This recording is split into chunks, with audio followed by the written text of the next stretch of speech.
Okay, good morning here from Los Angeles. I'm Valerie Milano, the senior editor of the Hollywood Times and also Aspiring Magazine from the East Coast. And I want to welcome our guest today, and I'm going to have him introduce himself. Thank you so much for joining us. Hi, my name is Lemoyne Alexander. Yay. Thank you so much, Lemoyne.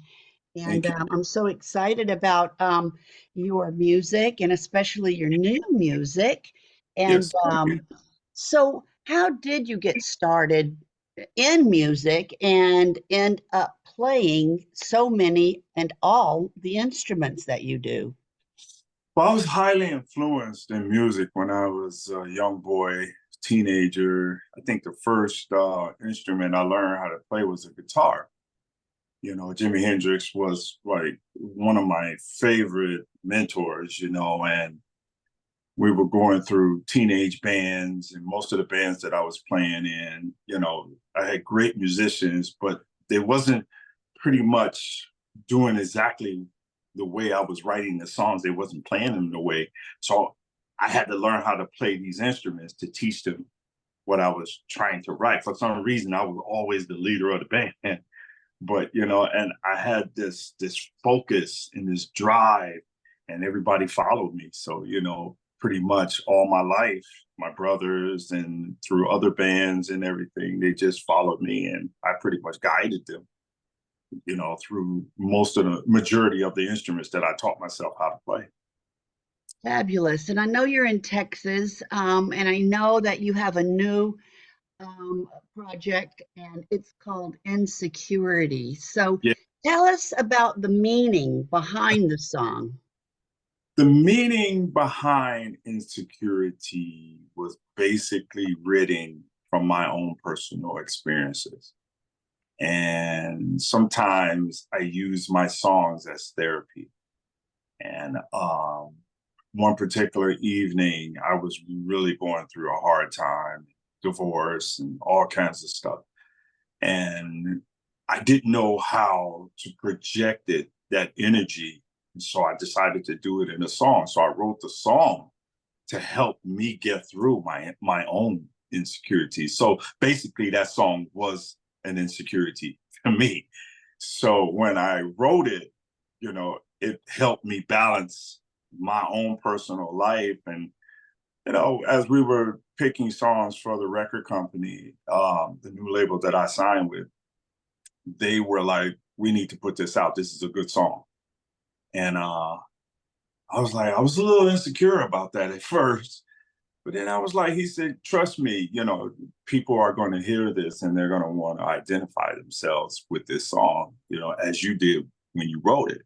And I was like, oh, okay, that's a good idea, And through that one song, it helped me to understand that I could communicate with my fans, on a level of personality and choice. And it just helped me to gain more knowledge in my songwriting from that one song all the way through the whole album that I was actually putting songs together for. So it helped. Yeah, yeah. Well, I look forward to our readers and our viewers on our YouTube to hear the song because I was very impressed. And also with your song Daydreaming, talk about that a little bit. What is Oh, that song about? that song is one of my favorite songs. I'm not Yeah, gonna lie. yeah. In a good or a bad mood or whatever, I put that song on. It just changes my viewpoint of the day. And I really enjoyed that song when I wrote it. I listened to it even in my own personal playlist. It's not even out yet. I put it in my playlist. And the way I developed it, the way the song came about was the music. It started, all of my songs start with music.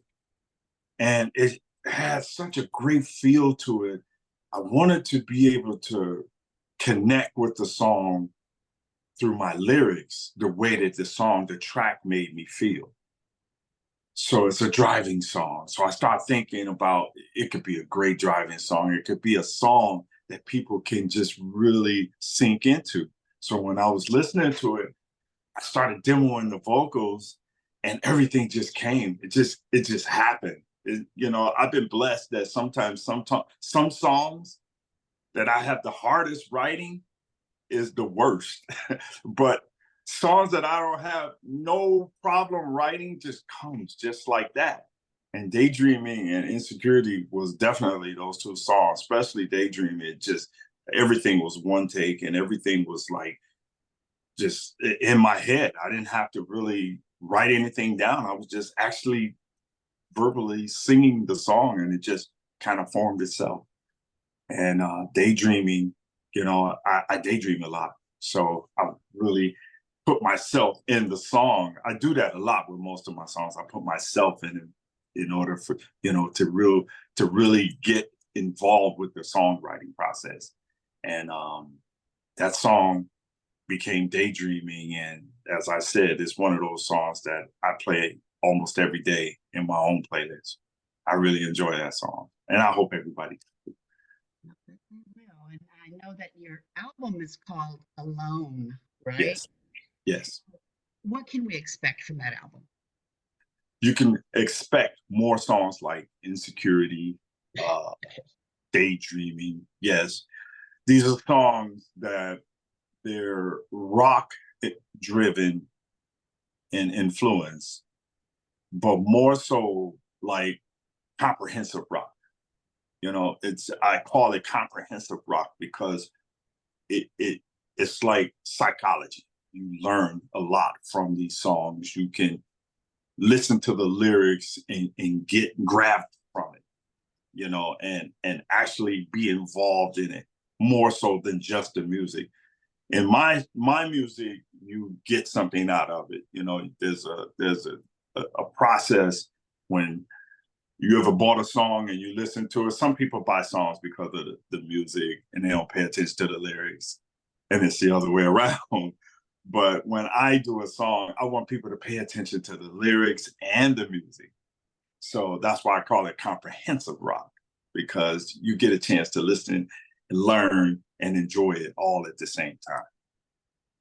Okay, well, we're gonna continue to promote your comprehensive rock. So Yes. tell our readers, our viewers, how they can find your comprehensive rock.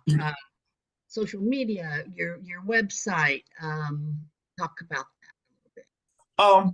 My social media is basically Lemoyne Alexander, TikTok Lemoyne Alexander, Facebook Lemoyne Alexander, Instagram, YouTube, and you can also Google search me and you will see all of my social platforms. You know, everything is Lemoyne Alexander. Love it, love it, love it. And we're the Hollywood Times today, and our YouTube channel is the Hollywood Times Official. And I hope that we can meet in person because I've got your music in my ear, and we are going to continue to talk about it, listen to it, listen to the lyrics, listen to the music and all the instruments that you play. And I can't thank you enough for all your time today. We're going to let you get back to your recording and your research and all the wonderful things that you do to treat us to what you do best.